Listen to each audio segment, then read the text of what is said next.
Hello, we are back, and today we have a little bit different timing because I have another international guest. I am so excited to bring you one of my newest friends. We have met through actually many different groups, I think, that we're in together on Yeah. Facebook, and she shares the same passion I do for small businesses, and she has some very strategic and very precise types of ways that she helps small business owners. So we're going to find out how she got started, and then we're going to actually dig into her brain and find out exactly how she helps small business owners profit in a really great, concise way that's better for both the business owner, you, and your clients. So please help me give a warm welcome to Denise Da Costa.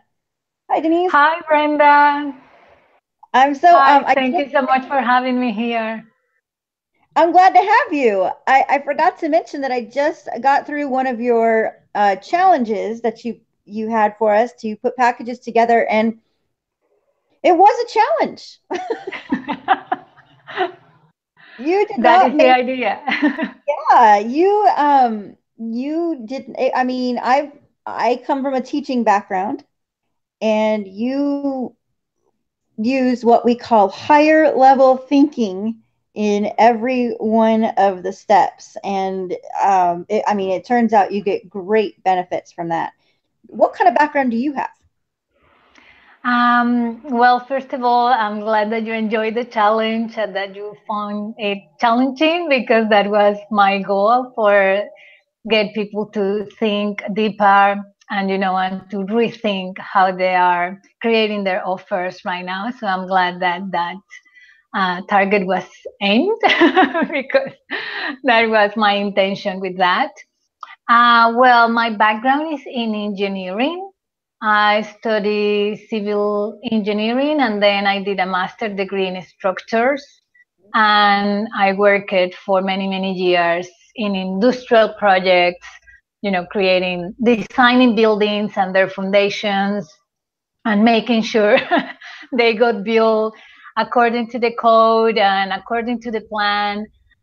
So yeah, my work involved a lot of like analytic thinking and a lot of calculations and numbers, obviously, but as well like a lot of planning because it's a huge project and there is, a lot of elements involved. And I was obviously always in charge of the structures, but there was like the cables that will go into the whole project and the pipes. And as you can imagine, an industrial project has a lot of elements. So there was a lot of planning involved that everything was on time and that all the pieces were working together. So the final product could be delivered on time, which in this case was like a power station plan or an oil refining oil plants, so those kind of industrial projects that were involved.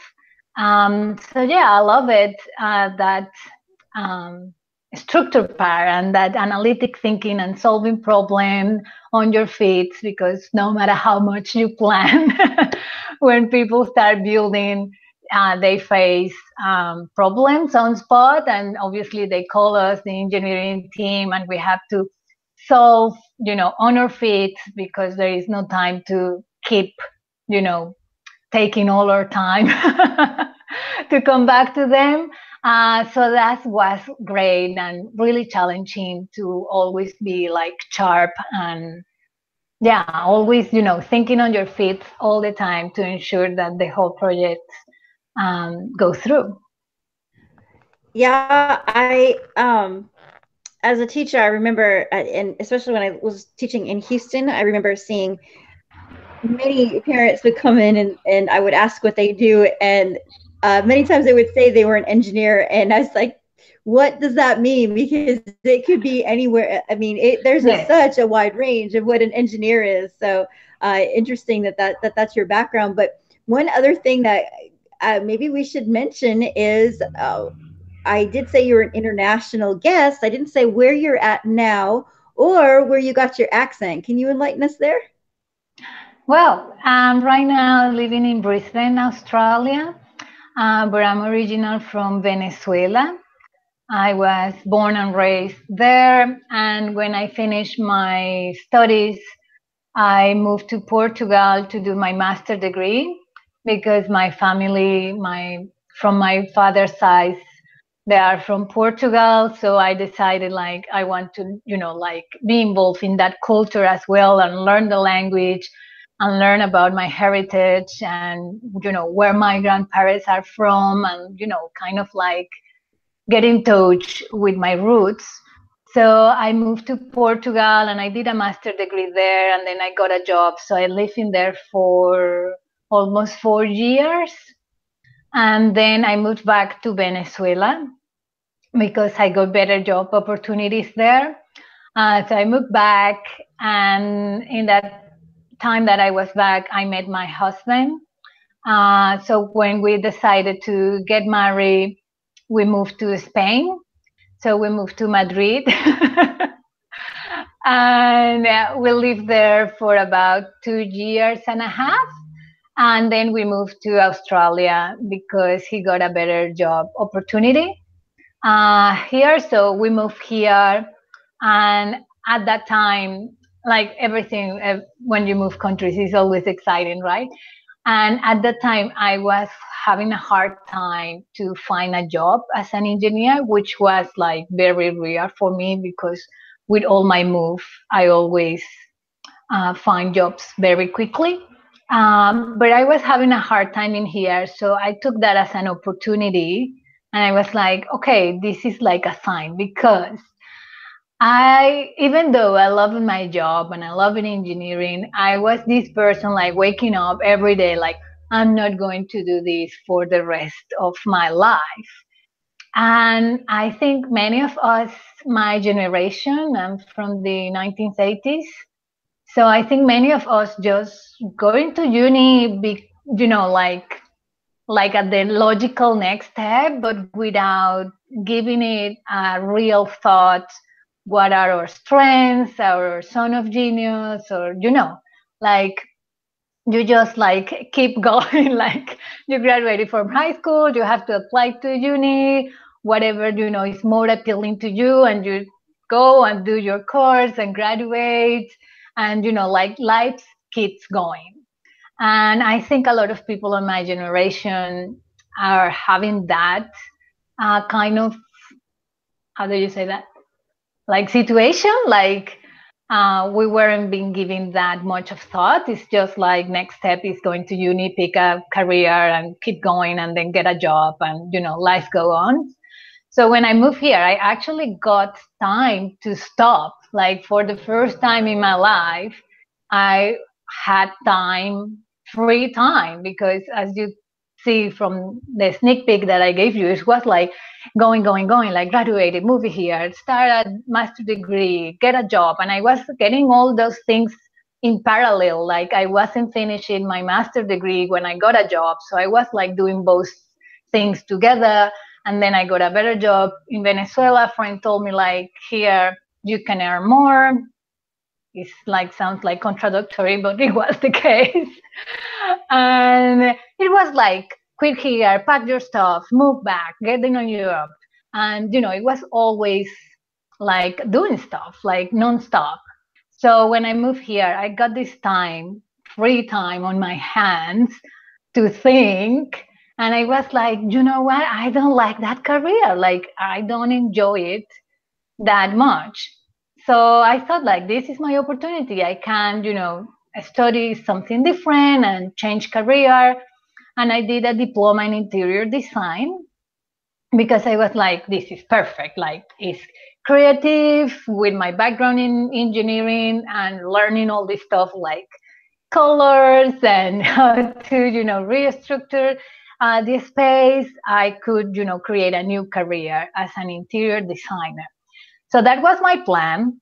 And I did the course, the diploma. And in the last module, it was like how to start your own business as an interior designer and being kind of like a freelancer. And I was like, wow, this is great. This is like great. Like I love it, that model. So I did my research on how I could do that here. And actually, it was easier than I thought And on my research process, because Google knows everything, I found these people doing something called professional organizer. And I was like, wow, this is like, really? Are people like getting paid for helping other people get more organized? And actually, they do. So I talked to my friends and my husband and my family, and everybody was like, yes, that's so like, it makes sense. Like, you are so organized. You always, are decluttering your space, helping people declutter in the space. And you have this, very structured way of thinking and how to, reorganize the spaces. So I decided to jump in and I started my first business as a professional organizer, trying Okay, to so let's just kind of mixing. do a little bit of a recap because woo. Woo! I can talk all day. I told you. So you started as an engineer, and like many today, and probably many of yesterday, you fell into or being an engineer, and not just in one place, but more than one. You had the opportunity between your job and your husband's job to change around in countries, and I think the original question was, how did you get your accent? It's because you've just lived in so many places, and I tend to pick up dialects myself. So I'm in Texas. I don't have too much of a twang, but wow, when I hear somebody from my original town of Chicago, it's a little bit giddy. But I know I have certain vowels I do from each place that I go. But from there, your story gets even more interesting when it comes to how you started in entrepreneurship. So you decided, you made a decision, okay, I don't like this engineering thing anymore. I'm going to go and do something a little more creative that fits me better. And you got your design, you said Yes. interior design degree, which made sense with your engineering. But then, as you were learning about entrepreneurship in itself, you found out that people got paid to do something you love to do, which was Yeah. organize, right? So you followed your passion. I think that catches up. So you said that your family and everybody agreed, wow, yeah, that totally fits your personality, and you went from there. But you didn't land there. So what happened? What's going on now? Yeah, that's interesting. And that's what I always tell people, like, take action, because action is what will bring us that clarity. If we sit down and start thinking, like, what about this or what about that, we will never know for sure until you actually take action and do the stuff. So I started the business as a professional organizer, and it was okay.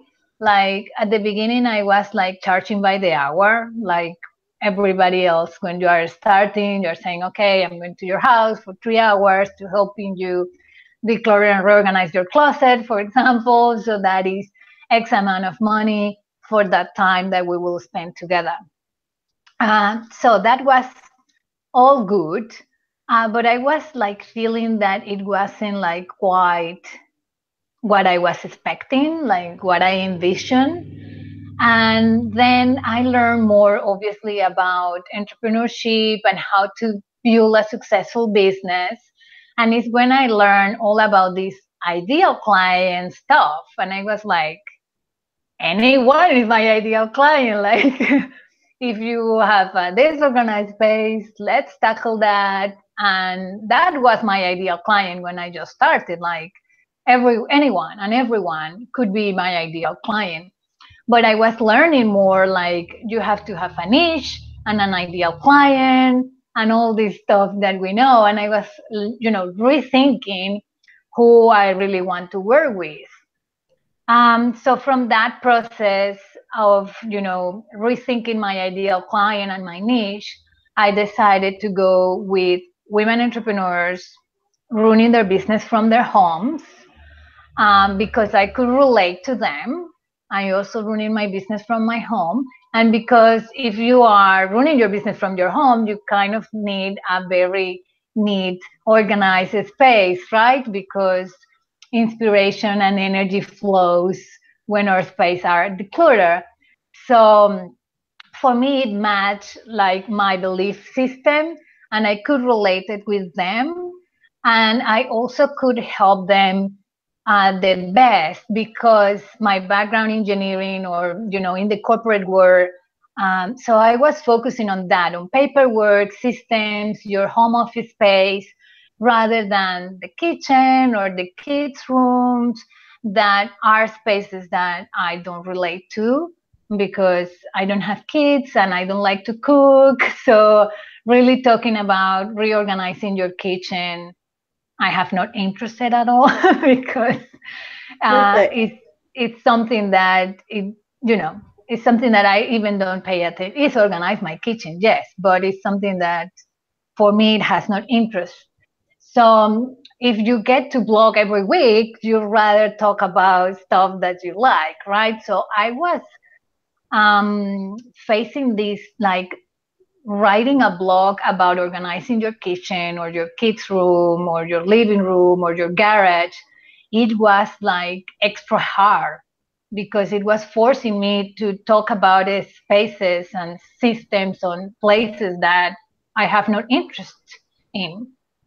So Perfect. I decided, Yeah, I just want to reiterate that it's just so cool because we did not talk about this beforehand, and um, when you said that you had a look client, I am just now working on the second book of a series, and it's in targeting your market, and it's all about that, how you really want to focus on someone that you market, because like you said, you want to work with people that you enjoy working with, and you want to instill the passion, which was my first book, right? You want to yeah, instill that passion. You can't get passionate about something and write about that, or you can't, or it's more difficult to write about something that you're not passionate about. And yes, there is a lot to that. When you have passion, at least a piece of your business, you can just glow, and it's amazing how people are just attracted to you. I love to interview people, and it's just amazing how that just comes out, and people, and I look back at some of the old ones that I did, and I'm just so embarrassed. But people, the truth, I knew that when I put them up. And I, like, right now I've got this whole crazy thing on the side of my screen, and I knew that. But the truth is that I like to work with people who don't want to start off with a $10,000 investment. They want to start with something they're passionate about. So I'm yeah, modeling for them. You can do this with a cheesy little $150 computer and yeah. sometimes tech issues. You want to use good lighting, better than what I have today. But that's my point, is that when you know what your passion is, you can still attract people even if you don't look perfect, Yeah, even if you're not an engineer with um, yeah. all of the different degrees and all of that Yeah. kind of stuff. So you moved into, we're gonna if you could just tell Into us real helping them, briefly how yeah. you landed where you're at, and then we're gonna play our game. Yes, I moved into being very specific about helping them with their home office paperwork systems. And that is, as I say, like taking action is what brings you there. And that's how I, working with these people, helping them with their systems and their home office space and their paperwork and all that stuff, is when I discovered it. Like, I like it talking to them about how are they structuring their offers and what are they putting out there. And they were also trying to pick my brain because I had these packages. Well, on the whole process that we forgot to talk about, I stopped charging by the hour and I created a package that was like, get your home office organized. So because I was offering those services that from the outside looks like you should charge by the hour, but I had my package, people were start picking in my brain like, how did you create that package from a service that, like, a professional organizer that normally is, you go to people's places, help them, and then you charge how many hours you spend together. And then I moved all my services online because I was getting tired of driving to people's houses and I wanted to serve more people. So I say, I have to find a way to do this online, to not just limit it to people living in Brisbane. And also because if I move again, as you could see how many times I move. So if I move again, I don't want to start from scratch. So that's what I moved it to online. So in that process is when I realized that what I really like to do is create those systems and get organized on their offers and how they present their own system and their own packages and their own offers. And that's how I transitioned from the whole get your home office organized to get your offers organized, to so speak, and create packages. So I closed that business in 2015, and I studied coaching, and I started to do this coaching thing full time. And yeah, helping people create their own offers and their own packages and have like a more organized way to work with their clients and to present how they can help their clients, which is only benefit because then clients can see, wow, okay, I get it that you get me. Well, I love in particular that what you did to help discover where you were going is to start again with, or at least listen to the questions and the things that people were picking your brains about.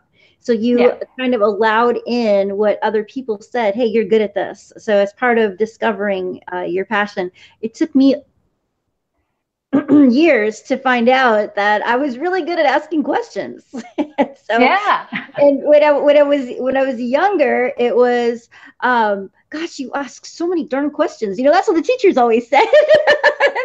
Nobody liked it. But as I got older, it was like, wow, that's a great question. Wow, from politicians, from all sorts of people, they're like, wow, that's a great question. And it wasn't in a bad way. It was definitely something. And so digging deep into what kind of questions people ask you or what they say that you're good at and want to know more about, how do you do that? So that's perfect. All right, it is time, Denise. This is a party. We have to keep it light, okay? Yeah. And I know that you are talking about packages and you help people do packages, but I've got a different kind of package, okay? This is kind of a guessing game. It's hard. Pajama parties long distance through videos. We're halfway around the world, which is why we have a little bit of timing right now. But that's okay because I've got a microphone and you can hear. So I have a package here and I want you to try to guess. Let's see if you can ask me all the questions you want. And let's see if you can do it in 30 seconds. Figure out what kind of package I have. And I'll give you a really good hint real fast. Ready? Cool. Right. That is bubbles, like wrapping bubble stuff?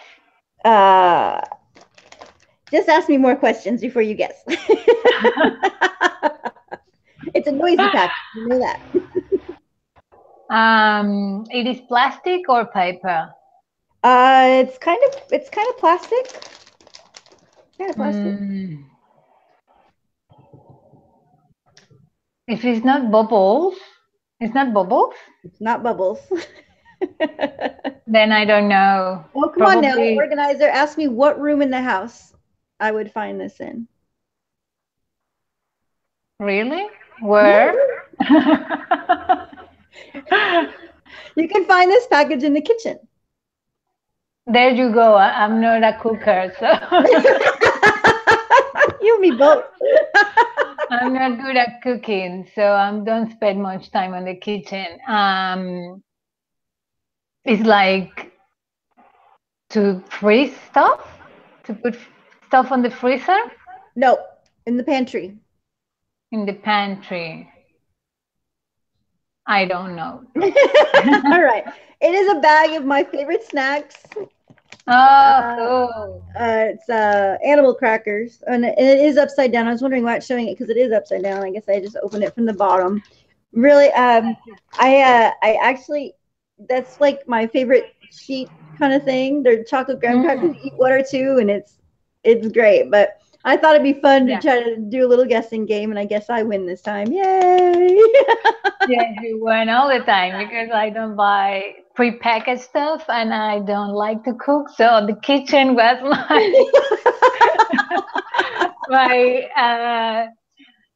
my worst like place that you could pick. Okay, Denise, you mentioned a couple of things I want to ask you about. You had said when you first started that when you switched and you became an entrepreneur, you said something that really went boing in my head, and I don't know if anybody else caught it, but you said that it wasn't too hard. It wasn't too hard to become an entrepreneur. It wasn't too hard to get clients. What wasn't so hard, Denise? Because I've met lots. I mean, that's who I work with, our entrepreneurs, and that's the biggest complaint. I don't know where to get clients. So, what wasn't so hard? Okay, well, it's not that it wasn't so hard, but I was like networking a lot when I first started because I wanted to know, other entrepreneurs and other professional organizers. So when I first started, I was doing a lot of networking events, and in that I made a lot of connections, and sometimes other professional organizers that weren't into helping people with paper clutter because they hate that, and they knew that I could help people with that, so they refer me to their clients. The community of professional organizers here in Australia is very supportive and very nice. So people know like this person is, best with kids and the kids rooms and stuff like that. This other person is good for events. So when you know that what the other people are good at, and if you find someone asking you for a party organizer, obviously that's not my thing, but I know somebody else here in Brisbane who does that. So we refer to each other when people ask us questions on stuff that we are not good at. And also, I was like just talking to everybody. And I think the decluttering and getting organized is a huge niche that people do, see that they need to get more organized and they need to declutter their space. So Okay, it let's was let's move in it. that aspect, it was easy for them to see the value without me having to hard sell that you need a more decluttered, organized space. Okay, so I get that. I know that I have lots of stories about local networking. Let's move that forward to now, because I think that you're still networking, and but you're doing it in a different way. You said you put your business online so that you could do it from wherever you lived if you moved to another country, or so how do you translate that networking now, just real briefly, so we can get to talk about how to find you. Yeah, well, networking online, well, Facebook groups are a biggie because there are many Facebook groups where you can connect with a lot of people, like how we met was through Facebook groups. So Facebook groups has been like a game changer to do networking online. And I'm an extrovert. I love to talk. So I always am to, ask more questions to people, to and one thing that I want to tell people listen to live or the replay is that don't be afraid to help people. Like if you can help someone in something that they are struggling with, like be nice, be the people that is servicing, that is always trying to help people or redirect them to another link or another person that you know that might help them, that people pick on that. So people then were starting, coming back to me like, well, could you help me with this or that? And I'm always yes to help people. So I think that is one big trick that will get you clients. It's like stop hiding, stop lurking on Facebook groups and just like liking other people's posts, or yeah, liking and reading other people's posts won't get you there. Like you have to be proactive. Like you have to give answers, ask good questions, and share your thoughts, and connect with people, ask for help, or tell people, hey, I'm looking to know more about women with this struggle because I would love to help people with that. What blog post you would like me to write, or what video would like, or what training would you like me to create? And people respond, and then you create that, and then you invite them and you say, hey, I wrote that blog post that you asked me for. So I think it's about being more proactive and like act like in social, like how would you do in person? You won't hide, and if you were in a networking event. So don't hide on Facebook groups, because lurking is not being visible. Like liking and reading other people's posts is not being visible. Like you have to share your thoughts, ask questions, like help whatever you can. And one thing that I see many people not doing enough is telling people, I can help you with this. If this is something that you would like to get help with, that so many women hide from sharing their values and sharing their zone of genius and saying, I could help you with that. If you need help, just let me know. Like I'm here to help you. So many people hide, don't hide, don't hide. Let people know you. Let people know what are you good at and how you could help them. That is great advice to usually end on good advice like that. I would like to know how people can interact with you. We can drop some links below, but where's the first step people should go to if they want to know more about what you do and how you can help them in their business?